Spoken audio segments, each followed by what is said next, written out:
8085 micro processor, इसके MCQs और objective questions देख रहे हैं।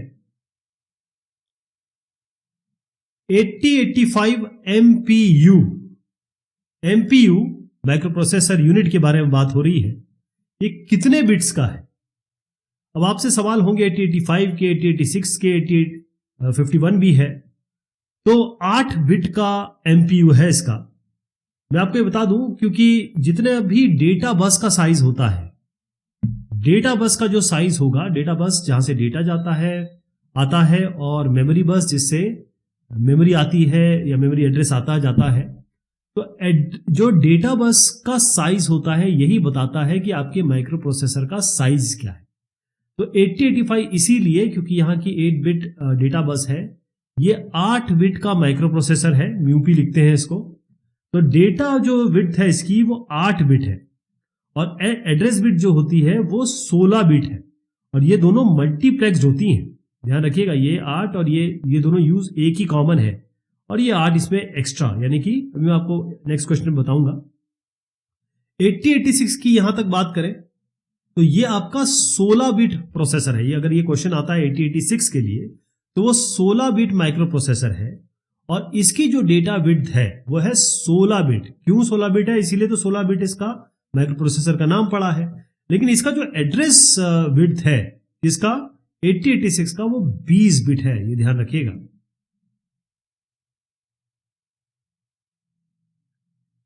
$8085 माइक्रो प्रोसेसर हैज, अब कितने हो गए इस पर डिस्कस किया अभी हमने। तो अभी आपको ध्यान आ गया होगा, याद आ गया होगा कि 8085 माइक्रो प्रोसेसर, इसमें 16 बिट का एड्रेस बस होता है। कितना? 16 बिट का। और इसमें से ही जो 8 बिट होती है वो आपके डेटा बस के लिए भी यूज होती है। तो ये पूरा एड्रेस बस हो गया, और ये मल्टीप्लेक्स्ड होता है। तो कितना उत्तर हो गया इसका?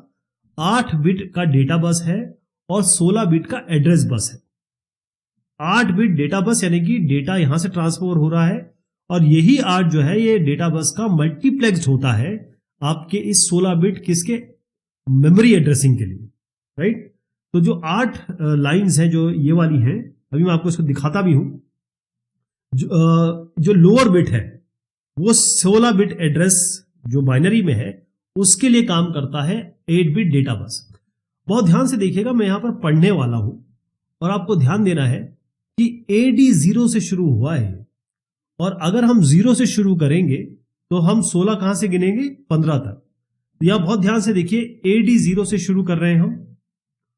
AD 0 1 2 3 4 5 6 7 हो गया, यहां से बढ़िया आगे 10 और ये 15। तो यहां से यहां तक ये और यहां से यहां तक ये पूरा का पूरा एड्रेस बस है। लेकिन AD 0 से AD 7 ये आपका यहीं पे, क्योंकि मल्टीप्लेक्स्ड होता है, इसमें एक लैच होती है, वो उस लैच के ऑन या ऑफ होने से ये डेटा बस या फिर एड्रेस बस की तरह काम करता है। तो आपका AD 0 से लेकर AD 15 यानी कि 16 बिट एड्रेस बस है, 8 बिट डेटा बस है। What is the maximum addressing capability of Intel 8085? अब होता यह है कि क्योंकि इसका 8 बिट डेटा बस है और यही मल्टीप्लेक्स मतलब 16 बिट का जो आपका मेमोरी बस है वो इसके साथ ही मल्टीप्लेक्स है, यानी कि 8 इसी के अंदर निहित है। अब इसकी एड्रेसिंग कैपेबिलिटी निकालनी है तो आपको यहां से निकालनी पड़ेगी। कहां से निकालेंगे? ये 64 KB कैसे आता है मैं आपको समझाता हूं। 64 KB निकालने का मतलब ये है कि आपको पहली चीज दिमाग में आती है कि यार ये बताओ, 8085 तो आपका 8 बिट माइक्रो प्रोसेसर है, और 8 बिट मतलब 2 की पावर 8, और ये कितना होता है? ये तो 256 होता है ना। तो 64 KB कहां से आ रहा है? 64 KB ये हमेशा तभी निकलता है, उसी तरीके से निकलता है। किसी भी माइक्रो प्रोसेसर के बारे में आप बात करेंगे तो इसकी जो एड्रेस बस है माइक्रो प्रोसेसर की 8085 की, वो है 16 बिट। कितनी है? 16 बिट। तो ये जाएगा 2 की घात 16, 2 की पावर 16, और ये आपका जो होता है वो बेसिकली 65 ऐसा एक टर्म आता है। मतलब अगर आप 2 की पावर 16 निकाले, बेसिकली आपको क्या करना है? 256 इंटू 256 कर दीजिए। जो भी वैल्यू आती है क्योंकि 1 KB जो होता है वो 1024 बाइट्स के बराबर होता है, मतलब 1000 के बराबर नहीं होता, ये इतने बाइट्स के बराबर होता है। इसीलिए आप जब देखेंगे 1025 का हिसाब किताब तो यहां आपका बनेगा 64 KB। इसको मल्टीप्लाई करिए और आपको 64 KB मिलेगा। The main purpose of accumulator register of 8085 is, देखिए इसका नाम ही है एक्यूमुलेटर। ये एक्यूमुलेट करेगा, मतलब जो भी काम हो रहा है वो इसी के जरिए होगा, इसी के थ्रू होगा। यानी एक तरीके से आप मान सकते हैं कि ये एक टेम्पररी डेटा स्टोरेज है, क्योंकि जो भी डेटा आ रहा है वो यहीं से उठाया जाएगा, एक्यूमुलेटर से। इसके बारे में थोड़ा और बताऊंगा आपको कि एक्यूमुलेटर 8085 अगर आप बात करते हैं तो ये, अच्छा रजिस्टर क्या होता है? रजिस्टर क्या होता है? आपको फ्लिप फ्लॉप पता है ना, जेके पढ़ा होगा आपने, एसआर फ्लिप फ्लॉप पढ़े होंगे। फ्लिप फ्लॉप जो है 1 बिट रखता है, 1 बिट। तो अगर आप इसी फ्लिप फ्लॉप को जोड़ देंगे, ऐसे फ्लिप फ्लॉप मल्टीपल जोड़ देंगे तो ये क्या बन जाता है? इसका कॉम्बिनेशन ये बन जाता है रजिस्टर। तो इसी रजिस्टर के बारे में बात हो रही है। तो एक्यूमुलेटर जो है वो आपका 8 बिट रजिस्टर होता है। इसमें 8 बिट क्यों है? क्योंकि इसमें 8 फ्लिप फ्लॉप होते हैं। इसका मतलब मैक्सिमम इसमें 8 बिट का स्टोरेज हो जाता है। जो इंपॉर्टेंस है इस एक्यूमुलेटर का ये है कि जितने भी आपके 8 बिट अर्थमेटिक या लॉजिकल ऑपरेशन होते हैं माइक्रो प्रोसेसर में, वो हमेशा जो एक्यूमुलेटर है उसके बिट उठाते हैं, उसके बिट उठाएंगे। ध्यान रहेगा आपको। इसके अलावा आपको कुछ और एडिशनल जानकारी आपको दे देता हूं कि जो 8085 है इसमें कौन कौन से जनरल पर्पस रजिस्टर, ये तो एक्यूमुलेटर हो गया। तो इस तरीके से बनता है BC DE HL, ये पेयर में चलते हैं। पेयर में कैसे चलेंगे? क्योंकि ये सारे जो होते हैं ये सारे 8-8 बिट के होते हैं, 8-8 बिट के होंगे। अब आगे मैं स्टैक पॉइंटर और आपको प्रोग्राम काउंटर भी बताऊंगा, वो 16-16 बिट के होते हैं, है ना। तो ये BC ये 8 बिट का है, ये 8 बिट का है, कुल मिला के कितना होगा? 16 बिट हो गया। ये एक 8 बिट का होता तो कुल मिला के 16 बिट हो गया। ठीक है जी। तो अगर आपको जैसे पेयर में रखना है, मतलब पेयर में ही वैसे एक्चुअली इसका ये बेसिकली 16 बिट यानी कि 2 बाइट में ही हैंडल होता है। हर एक रजिस्टर पेयर ये 16 बिट रख सकता है, 2 बाइट। इसी तरीके से कुछ टेम्पररी रजिस्टर्स होते हैं। आप ध्यान रखिए, टेम्पररी रजिस्टर जैसे 8 बिट के WXZ है, इसका आपसे मतलब नहीं है, क्योंकि ये micro programmer as a programmer आपका इससे लेना देना नहीं है। माइक्रो प्रोसेसर इनके साथ डील करता है। जैसे मान लीजिए WZ प्रोसेसर, मतलब जब W भी 8 बिट है, Z भी 8 बिट है, तो ये 16 बिट का पेयर बन गया। तो हो सकता है कि माइक्रो प्रोसेसर इसको यूज करे 16 बिट को रखने के लिए। ध्यान रहेगा। The status flag that is available in microprocessor 8085 but not available in microcontroller 8051, कौन सा ऐसा स्टेटस फ्लैग? देखिए ये थोड़ा सा बड़ा स्पेसिफिक क्वेश्चन हो गया, लेकिन क्योंकि ये सब आ सकते हैं और इसका मेन आंसर तभी दे पाएंगे जब आपको सारे फ्लैग्स के बारे में पता होगा।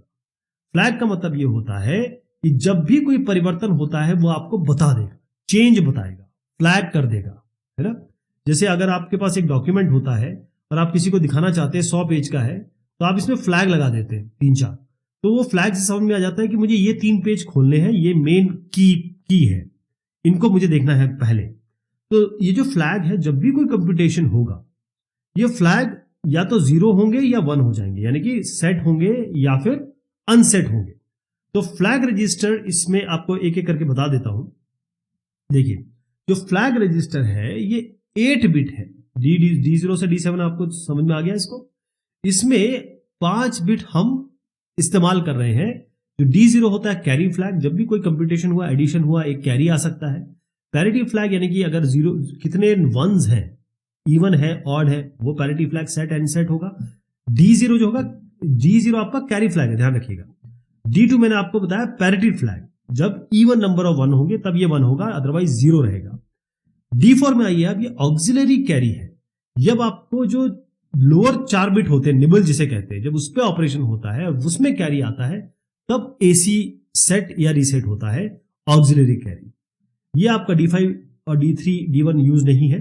0 फ्लैग जब ये सेट होगा या अनसेट हो, ये कब सेट होगा? जब रिजल्ट 0 आ जाएगा, मतलब रिजल्ट 0 आ जाए तो ये सेट हो जाएगा, यानी ये 1 हो जाएगा। साइन फ्लैग ये होगा जब ऑपरेशन, ये सेट तभी होता है जब ऑपरेशन आपका नेगेटिव वैल्यू देता है, नेगेटिव होगा तो ये सेट हो जाएगा। ठीक है जी। अब इसमें देखिए, और ये फ्लैग रजिस्टर 8051 भी बताया है, इसमें कौन सी चीज नहीं है। इसमें 0 फ्लैग है क्या? इसमें आपको 0 फ्लैग दिखता है? नहीं है। ओके। और एक चीज एक्स्ट्रा और बता दूं आपको, इसमें ओवरफ्लो फ्लैग नहीं है, इसमें ओवरफ्लो फ्लैग है। ऐसी कई चीजें होती हैं जो एक में नहीं है, दूसरे में नहीं। The highest priority interrupt is 8085। अब देखें कि ये आप बैठे हुए हैं और बहुत इंपॉर्टेंट आपकी मीटिंग चल रही है ना। अब कोई बहुत इंपॉर्टेंट मीटिंग चल रही है, एक साहब आए और उन्होंने कहा सर कुछ बात करनी है, बहुत जरूरी बात करनी है। तो आप इनको बोल सकते हैं थोड़ा देर रुक जाइए, या बोलते हैं कि हाँ भाई हाँ बताओ क्या बात है ना। तो अगर आप इनको बोले कि थोड़ी देर बाद बात आइए, है ना। और ऐसा भी हो सकता है कि आप इनसे कहें ना ना ना बताओ बताओ क्या बात है। इंटरप्ट यही होता है, बीच में रोकना, बीच में कार्यवाही को, क्योंकि माइक्रो प्रोसेसर आपका काम कर रहा होगा, प्रोसेसिंग कर रहा होगा, इस बीच रोकना है या फिर नहीं रोकना है, इसे ही हम इंटरप्ट कहते हैं। तो इसकी एक प्रायोरिटी है, ध्यान रखिएगा। सॉफ्टवेयर इंटरप्ट भी होते हैं और हार्डवेयर इंटरप्ट भी होते हैं। ठीक है जी। अब इसमें आपको समझ लेना है कि सबसे ऊपर होगा ट्रैप, और जो ट्रैप है वो नॉन मास्केबल है। मतलब जब ये साहब आएंगे तो आप पहले इनसे बात करेंगे, बाद में अपनी मीटिंग को जारी रखेंगे। तो इसका मतलब ट्रैप को आप छोड़ नहीं सकते, ट्रैप जो है वो आपको हाईएस्ट प्रायोरिटी है इसकी। उसके बाद आपका आता है RST 7.5, फिर 6.5, फिर 5.5, बाद में INTR। तो इसका उत्तर जो होगा वो ट्रैप है, ध्यान रखिएगा। Which of the following interrupts is non-maskable in 8085 microprocessor? अब तो आंसर बता ही दिया मैंने, तो आप इसका बिल्कुल सही उत्तर दे देंगे, ट्रैप। देखिए ध्यान रखिए, मास्केबल नॉन मास्केबल का मतलब ये होता है, मास्केबल मतलब ये होता है जिसको आप थोड़ी देर के लिए रोक सकते हैं कि रुक जाओ भाई, मुझे पहले ये मीटिंग कंप्लीट करने दो, उसके बाद आपसे बात की जाएगी। या माइक्रो प्रोसेसर बोलेगा मुझे पहले ये इंस्ट्रक्शन कंप्लीट कर लेने दो, उसके बाद आपको देखते हैं। लेकिन अगर ट्रैप आ गया तो आपको रोकना ही पड़ेगा, पहले ट्रैप को हैंडल करना पड़ेगा, बाकी बाद में हैंडल होगा। तो ट्रैप की हाईएस्ट प्रायोरिटी है। बाकी अभी अभी मैंने आपको बताया 7.5, 6.5, 5.5 INTR। तो कितने दिख रहे हैं? 5 दिख रहे हैं। तो इसकी थोड़ा और कॉन्सेप्ट मैं आपको और बता देता हूं कि जैसे मैंने आपको बताया, मास्केबल इंटरप्ट वो होते हैं जिनको माइक्रो प्रोसेसर इग्नोर कर सकता है। ठीक है साहब रुक जाइए, मैं बाद में बात करता हूं, है ना। ये एज ट्रिगर्ड होंगे या लेवल ट्रिगर्ड होंगे, और इनको डिसेबल भी किया जा सकता है। जैसे INTR हो गया, RST 7.5 हो गया, 6.5 हो गया, 5.5 हो गया, ये सारे मास्केबल इंटरप्ट है 8085 माइक्रो प्रोसेसर में। जब हम नॉन मास्केबल की बात कर रहे हैं तो यहां पर माइक्रो प्रोसेसर इसको इग्नोर नहीं कर सकता है, इसको डिसेबल नहीं कर सकता है। ट्रैप नॉन मास्केबल इंटरप्ट है, वही इसका उत्तर भी है। और इसमें एज ट्रिगर मतलब बोथ लेवल की एज लेवल ट्रिगरिंग भी है। और सबसे बड़ी बात यह है कि जब कोई ऐसी कंडीशन आती है जो बहुत ही क्रिटिकल है, वहां पर माइक्रो प्रोसेसर को रिस्पॉन्ड करना ही पड़ता है। Which stack is used in 8085 microprocessors? देखिए स्टैक क्या होता है, अब खाना खाने गए होंगे किसी पार्टी वार्टी में, तो वहां पर इस तरीके से प्लेट रखी होती है ना, ऐसे प्लेट रखी होती है। तो जो आपने प्लेट यहां रखी, आप क्या यहां से निकालेंगे? नहीं ना। जो प्लेट आपने आखिरी में रखी उसी को आप सबसे पहले निकालेंगे, वरना अगर यहां से निकालेंगे तो गिर जाएगा ये। इसी को हम स्टैक कहते हैं। ये स्टैक प्रोग्रामिंग में बहुत यूज होता है, लेकिन स्टैक का हार्डवेयर में भी बहुत इंपॉर्टेंट रोल है। तो लास्ट इन फर्स्ट आउट, आखिरी में जो रखा इसे हम लास्ट इन कह रहे हैं, और वही सबसे पहले बाहर निकलेगा उसे हम फर्स्ट आउट कह रहे हैं। ओके, तो लीफो होता है स्टैक। वैसे स्टैक का मतलब ही लीफो है। तो ये सवाल एक तरीके से अगर आप प्रोग्रामिंग लैंग्वेज वाले हैं या फिर आप कंप्यूटर साइंस वाले, आप बोलेंगे यार ये स्टैक लीफो ही तो होता है, ये क्या पूछ लिया। लेकिन जब माइक्रो प्रोसेसर के बारे में बात करते हैं तब उसका आर्किटेक्चर क्या है, किस तरीके से वो इंप्लीमेंट हुआ है, वो ध्यान में आता है। इसीलिए यहां पर आपको लीफो एक स्पेसिफिक चीज बतानी पड़ती है। तो लास्ट इन फर्स्ट आउट हो गया आपका। यहां पर एक स्टैक पॉइंटर होता है, ठीक है। स्टैक जो होता है, पहले आपको बता दूं, ये जो स्टैक आप देख रहे हैं ना, ये रैम में होगा। कहां होगा? रैंडम एक्सेस मेमोरी में, या ये ऐसी इंफॉर्मेशन होती है, ऐसी जगह होती है रैम में जहां पर आप टेम्पररी इंफॉर्मेशन को रखते हैं। किस बेसिस पे? जो आखिर में जाएगा वही सबसे पहले निकलेगा, राइट?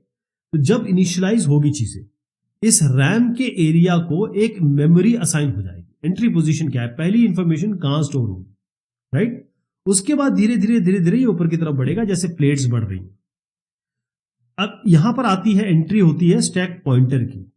ये क्या होगा कि स्टैक पॉइंटर रजिस्टर, एक बकायदा एक रजिस्टर होता है, उसके पास होगा एड्रेस, यानी कि जानकारी किसकी? जो आखिरी बाइट है जो स्टैक पे लिखी गई है।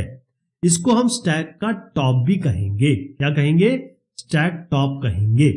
तो जो स्टैक पॉइंटर है वो या तो बढ़ेगा, अगर आप इसमें कुछ डालेंगे तो स्टैक पॉइंटर एक बढ़ जाएगा, इसको पॉप कर लेंगे, मतलब पुश करेंगे तो बढ़ जाएगा, पॉप करेंगे तो ये एक कम हो जाएगा।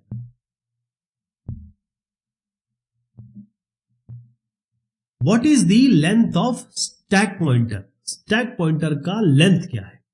देखिए साहब, स्टैक पॉइंटर, मैं आपको एक पूरी इसकी एक एनालिसिस बताता हूं। हमारे पास BCDEHL, ये BCDEHL ये आपके जनरल पर्पस रजिस्टर है, HL, ठीक है जी। 8-8 बिट के होते हैं, कंबाइंड करके 16 बिट के हो जाते हैं। अब इसको BC को हैंडल करना है तो आपको प्रोग्राम काउंटर और स्टैक पॉइंटर चाहिए। तो स्टैक पॉइंटर क्या होगा? कितने बिट का आपको दिख रहे हैं? 16 बिट का होता है, क्योंकि हैंडल किसको करना है? एक्सेस किसको करना है? तो स्टैक पॉइंटर 8085 माइक्रोप्रोसेसर में ये 16 बिट का रजिस्टर होता है। जो करता क्या है? जो टॉप है ना, जो टॉप है, यानी कि जो स्टैक है, जैसे ये प्लेट्स रखी है, सबसे ऊपर की प्लेट कौन सी रखी है उसका एड्रेस रखता है ये, ठीक है जी। और क्योंकि ये 2 बाइट का है, यानी आपका 16 बिट का है, तो जैसे आप कुछ पुश करेंगे, यानी कि कोई एक एक्स्ट्रा प्लेट इसमें ऊपर डालेंगे या एक्स्ट्रा कंटेंट डालेंगे, तो ये आपका 2 से बढ़ जाएगा, और अगर निकालेंगे तो 2 से घट जाएगा, 2 मेमोरी लोकेशन से।